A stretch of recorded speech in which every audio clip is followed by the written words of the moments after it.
he told me, he read the MRI and he told me, you have a metastatic disease. And I said, I don't even know what that means. Well, what does that mean? He said, you have cancer.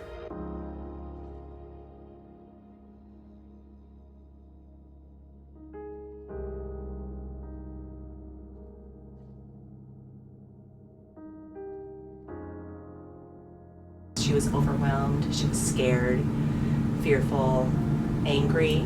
You know, those are normal things that happen with our cancer patients. My diagnosis was intrahepatic cholangiocarcinoma, which is a bile duct cancer. So it's the bile duct inside of my liver.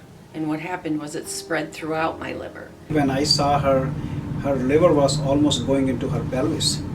Normally liver is supposed to be up to the costal margin, up to the ribs.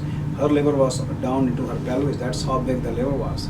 And unfortunately, the prognosis was not very good. I had to make a decision what I wanted to do. And of course I was very emotional, and I just was crying, and I'm like, because there's really not a lot we can basically do for you except make you comfortable. Basically, the only option that there would be for me is the chemo. And so I said, are you telling me that I'm going to die if I do chemo or if I don't do chemo?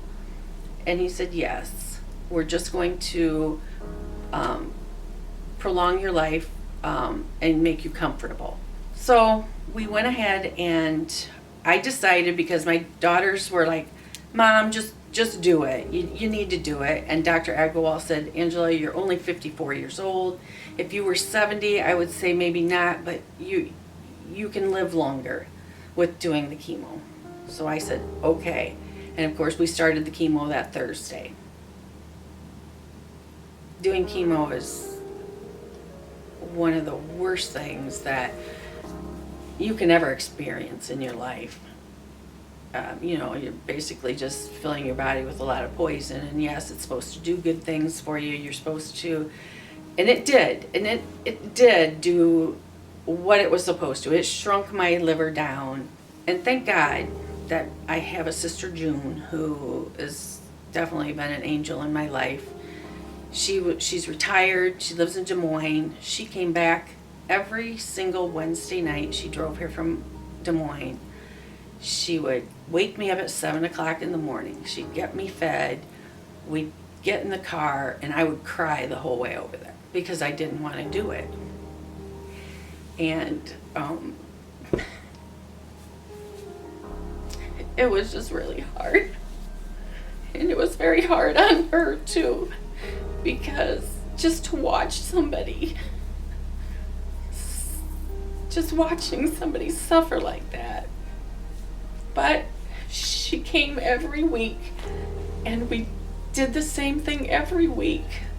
And there were times when I would get, I don't know whether it was an anxiety attack or whatever, but she had to see me not be able to swallow and not be able to breathe sometimes doing the chemo.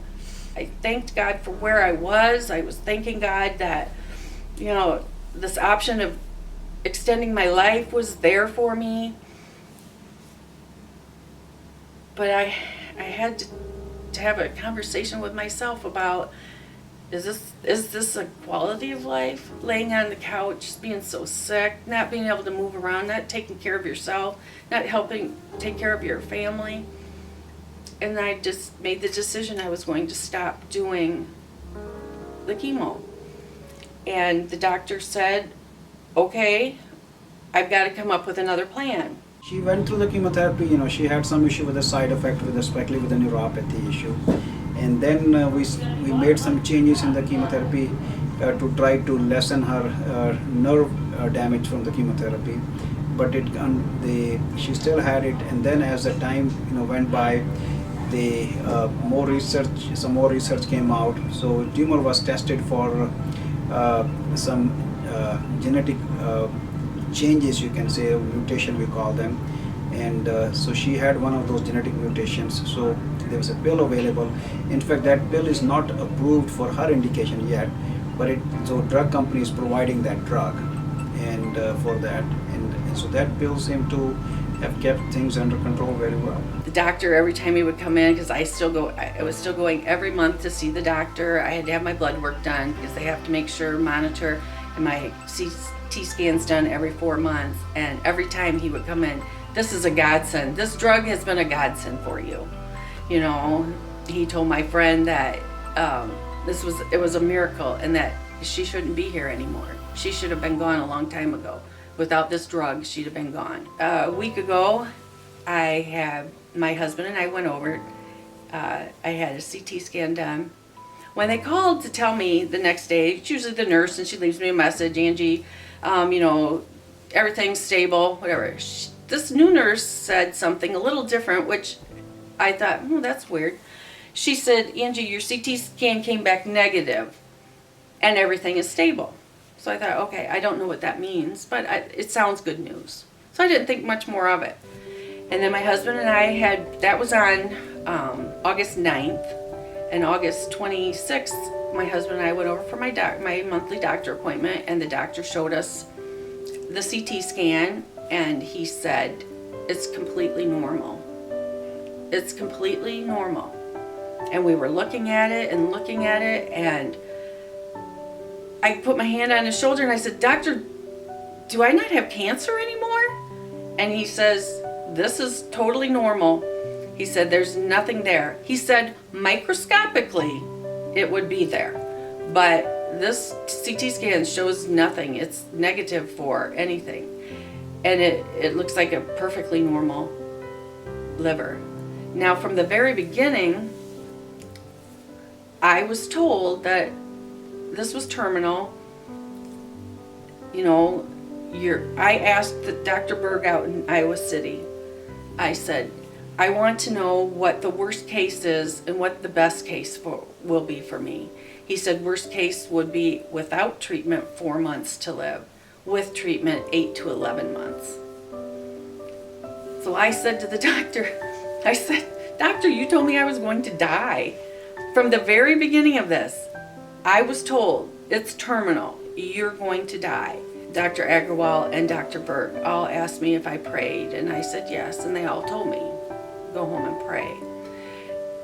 Because that would be basically what was going to ultimately be how I got to where I am today. I think we see miracles every day. And sometimes it's not in healing. Sometimes it's their journey that they go through, and we see miracles in how their life changes.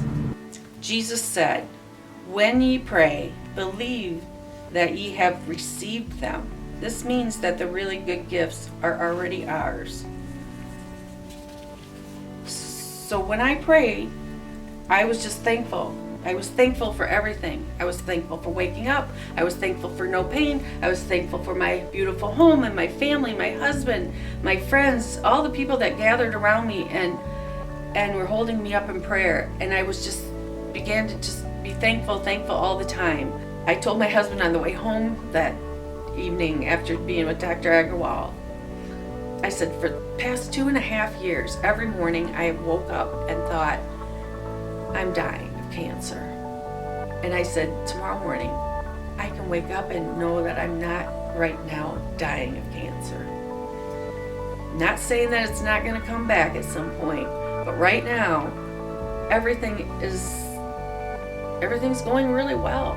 She's a strong woman, and tell her, be strong and have faith, and I think let's hope, and we pray for all of our patients and hope everything continues going well.